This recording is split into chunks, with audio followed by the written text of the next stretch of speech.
I'm Sean Privett and I'm chairman of the Walker Bay Famous Conservancy. One of our members is Lomond Wines. Lomond has been a member of the Conservancy since about 2001.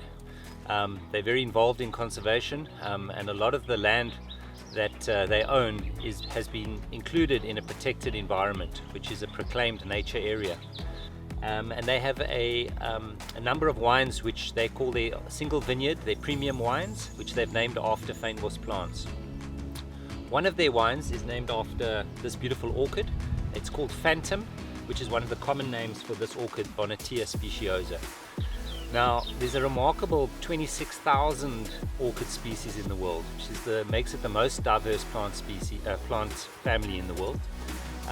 And about 470 of those orchids are found in South Africa.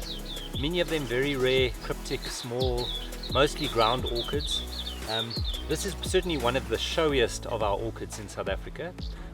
It's so spectacular and so intricate that Charles Darwin questioned his own theory of evolution on the basis of this plant, which he felt was so complex it almost had to be designed.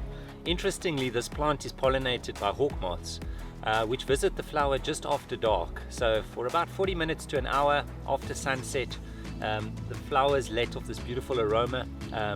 The hawk moths are attracted by the scent. They visit the flower, and while they're feeding, the long pollinaria, which are long columns of pollen, get stuck onto their eyes. And they then fly off and feed on the next flower.